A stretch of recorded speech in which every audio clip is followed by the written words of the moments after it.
Right, so we are back. Sound lesson 3. Let's have a look at the learning objectives. We're going to start off with looking at the ear, the structure of the ear and what each part of the ear does. We're going to look at microphones, how they convert sound into electricity and how they are similar and different to the ear.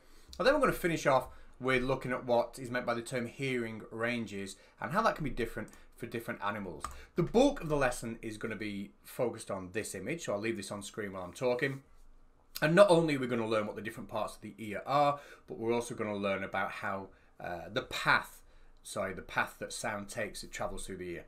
Now, our ear is split into an inner ear and an outer ear. And if I was to say to you, grab hold of your ear, the bit that you're going to grab hold of is the outer ear. It's the bit that you can see on the outside of your head. But actually, the inner ear goes quite far into your skull. Now, this part on the outside is called the pinna.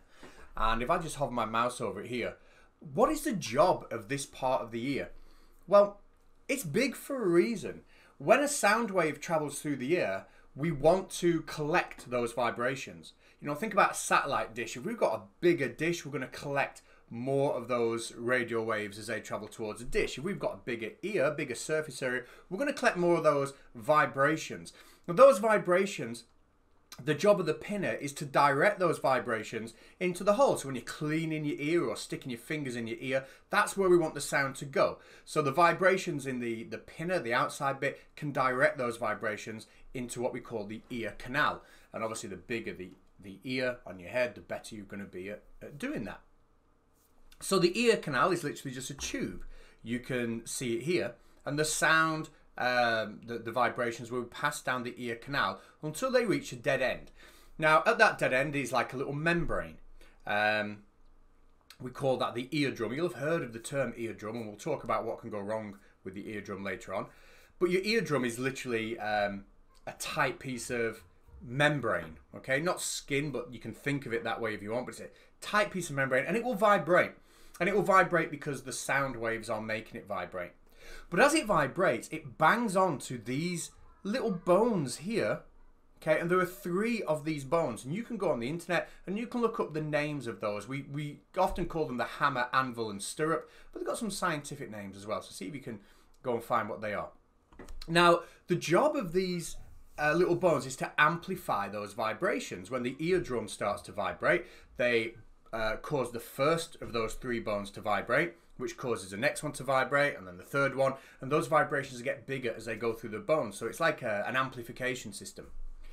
And then they will arrive here at something called the cochlea. Now, the cochlea is separated into 2 little sections. A bit that looks like a snail that I'm hovering my mouse over here, that is the part of the ear that turns those vibrations into electrical signals. Essentially, inside the cochlea are lots of little hairs and fluid, and when those vibrations travel through the fluid and make the hairs vibrate, there are little nerves or neurons underneath those hairs that will turn that sound into an electrical signal, and they'll pass that electrical signal down here, the auditory nerve, which goes to the brain.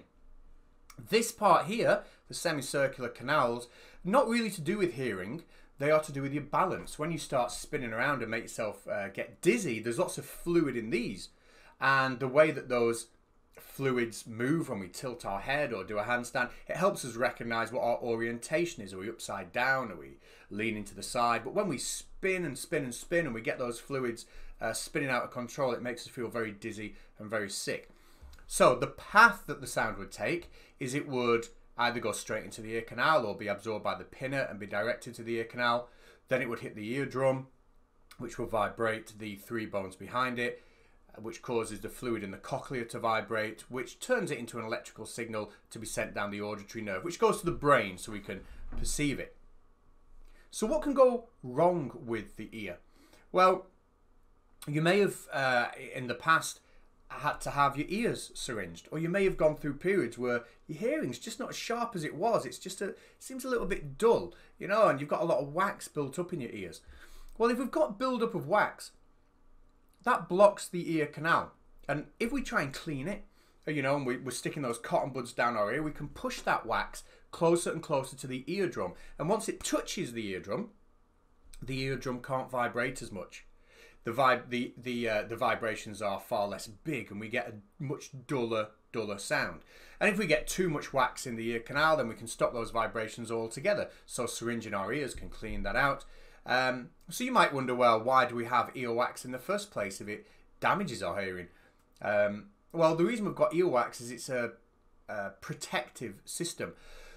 The ear is open to air coming in from the outside, and it's going to carry pathogens, bacteria, dust, and that's going to stick to that earwax, and then the earwax, essentially, as it's moved out of the ear, it removes that from the ear, reducing the chance of infection. So the earwax is pretty useful. Now, you may have heard of the term tinnitus. You may have gone to a disco or a party and come home and had this ringing in your ears. If we hear a sound that's very, very loud, if we go back to the cochlea, this part here, and we get these huge vibrations inside the cochlea. I said before that inside the cochlea were some tiny hairs that the fluid vibrate. Well, if we're hearing really loud sounds and those vibrations, the amplitude of those vibrations is massive, those hairs can become damaged, or they can even sort of like lie flat, they can be knocked flat. And when that happens, when they're damaged, the little nerve that they're attached to keeps on firing a signal to the brain. So the brain is getting the signal saying we're hearing a sound, even if there's no sound there, because those little hairs have been damaged by a loud noise. So you can be in a completely silent room, but you can have this constant noise in your ears that we call tinnitus. So maybe pause the video, make some notes about the different parts of the ear and what they do, but I'd say that's learning objective 1 covered.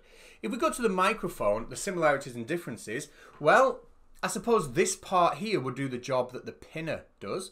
This is collecting the sound waves, but essentially the similarities between the ear and the microphone is that they both take a sound wave, a longitudinal wave through the ear, and they turn it into an electrical signal. The way we do it with our ears is that we have nerves attached to those hairs in the cochlea, which will turn the vibrations into an electrical signal. In a microphone, we have this thing called a diaphragm, and you can imagine that just as, if you just imagine it as a membrane or even a very light piece of paper, that's going to vibrate as the sound enters a microphone. But attached to it is a little magnet. And as the diaphragm vibrates, the magnet is pushed back and forward. And when the magnet is pushed back and forward, it sets up an electrical signal in the wire that surrounds the magnet. If you want to make electricity, all you've got to do is take a magnet and spin it around in some inside a coil of wire, a loop of wire, and you'll get an electrical signal. And as the diaphragm vibrates, it pushes and pulls this magnet in between a coil of wire, and that creates an electrical signal. If that seems a bit complicated to you, don't worry about it. All you need to know is that the diaphragm is the part of the microphone that causes a sound to go from a mechanical wave, a longitudinal wave, into an electrical signal. Now, because we're only allowed to make videos that last 15 minutes, and this video was about 16 minutes in total, I've had to split it into 2 parts. So you should see on ClassCharts the link for the second part of this video. Please get watching it.